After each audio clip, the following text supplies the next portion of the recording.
So the New York Liberty are back in the WNBA finals. They are back, lads. And all I'm going to say is, it's time. They're the favourites. They beat the Aces, and they beat the Aces comfortably. They beat them very comfortably in 2 games. And then even the one that was close, they were kind of in control from start to finish. They barely surrendered the lead. Like, they barely, through games 1, 3, and 4, or 1, 2, and 4, they led pretty much from start to finish in all 3 of those games. And they were just by far the better team. But they wanted this one bad. The Aces absolutely disrespected the Liberty. They did. If you look at anything from last year, they disrespected the Liberty in every possible way. And you know what? Sometimes it's good to see the bullies lose. Before we get on to, if you guys are new to the channel, subscribe. We are trying to hit 37.4k, and we are 400 subscribers, 4 subscribers on 400, Jesus. But yeah, sometimes it is fun to watch the bullies lose. And you might be saying, oh, why are you calling them the bullies? If you don't know, at their celebration last year, during their celebration last year, Becky Hammon gets up on stage and starts, like, instead of, celebrating her team, going like 3 of 17, 3 of 17, like talking about the numbers, the shooting percentage that Breanna Stewart shot in game 4 of the finals. She was going through all her own stuff, off the court stuff, but like made sure as hell to go at Breanna Stewart. Like, I'm sorry. If in the NBA, imagine if, I don't know, who got to the final? It was Dallas. Imagine if Jason Tatum gets up, or not Jason Tatum, Joe Mazzulla gets up on stage and starts just basically, instead of celebrating winning with the Celtics, starts going on a rant about Luka, about how bad Luka was. Like, no. Imagine if, instead of the iconic, as a Miami Heat fan, instead of the iconic Shaquille O'Neal, I can't remember, what was it, Bring 'Em Out. It was to the Bring 'Em Out instrumental. His iconic rap where he's hyping up him, his team, Dwayne Wade, Pat Riley. Like, instead of that, imagine if he went and did a big anti-Dirk Nowitzki rap. Like, that would be looked down upon. Kelsey Plum said this: as much as they're a team, they're not a team. They're really good individual players, but they don't care about each other, and you can tell in those moments. This was after, instead of, hyping yourself up, and all the, like, sued, injured, arrested champions, all that tweet. Like, all of that type of stuff. I'm sorry. Like, you can't be the bully and then cry when teams are happy that the bully loses. You can't be the villain.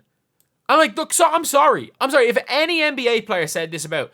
Imagine if a Celtics player said this about the Mavs, and then the Mavs went and beat the Celtics in the final night last year. Or let's just say, hypothetically, I don't know, if Jimmy Butler said that about the Celtics. And I'm sorry, if he said that about the Celtics after beating them in the Eastern Conference Finals last year, then the Celtics go and kill them. Yeah, I gloat, and everyone would have a field day with it. Like, this is awful, Kelsey Plum said. And if you listen to what Stewie was saying, Breanna Stewart is talking about how much, how they remember what everyone said. That everyone on the team remembers what everyone says. Like, from Breanna Stewart, I have receipts on things that were said, the entire team does, but really my mentality was to go in and get one for my wife and her dad. People remember. People remember all this type of stuff, and the Liberty remember it. Like, they remember this crap. And also, it helps the Liberty have not John Quill Jones, the Liberty have Leonie Fibic. And I'm going to make another video about that. Like, I love how backwards WNBA front offices are. That they see a 6'4", 3-and-D specialist and pass her around like she's barely, like, that she's like just a contract. You know the way, like, so they give the rights, like, to some second round players in the NBA that are never going to see the floor.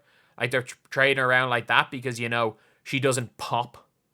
Like, she's not going to give you 30 in a game. Well, I'm sorry. I've seen too much D and no 3 and 3 and no D players in this league. I've seen too many freaking J.R. Smiths be given the number 1 options. It is the most prehistoric basketball. And again, a modern basketball 3-and-D special type of player. In women's basketball, there are very few Leanie Feebridges around. And the vast majority of them are in Europe. But yeah, teams pass her around. And all that led to was this. I am very, very tempted to go to game one. Like, I'll have to fly a lot, spend one night in a hotel, spend 14 hours on flights, but like, it might be worth it. It might be worth it. I need to weigh up my options. I need to really weigh up my options on that one. But yeah, they did it. Fair play to Connecticut for drawing a game 5, but like, the Liberty did exactly what they said they were going to do. They got back to the finals, and they did it by beating the Aces. And that's the biggest part about it, is they did it by beating them. And like, they are the best team in the W. Like, when you've got, everyone talks about their big three and how great Jonquel Jones is. For me, there's a big four, and Leanie Feebic is the big four. And also, depending on who's playing better, you've either got Benai Delaney or you've got Sloot. I thought Sloot was really good today. I thought Sloot's been bad in some games. I thought she was really, really good today. But that is the scary thing about this team, is that like, both Benai Delaney and Sloot are, I'm pretty sure Benai Delaney's like been Team USA. Has she been an All-Star? I think she's been an All-Star, has she?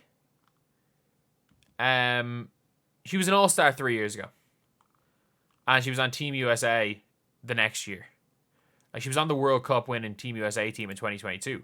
And in fairness, like, that was a decent-ish World Cup team. Because you had, like, obviously you had Benai Delaney, but you had, like, Shakira Austin was on that team. Either way, like, that was 2 years ago.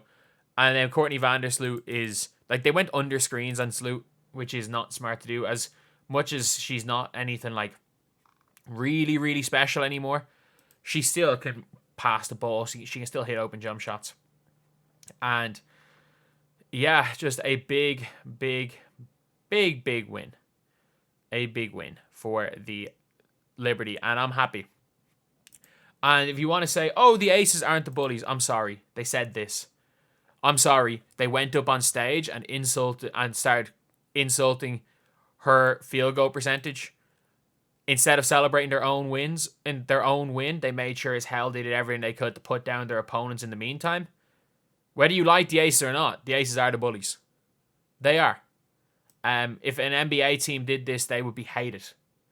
And you know what? Sometimes the greatest teams are hated. But the Aces are hated for a reason. And there's a reason we're all celebrating this right now.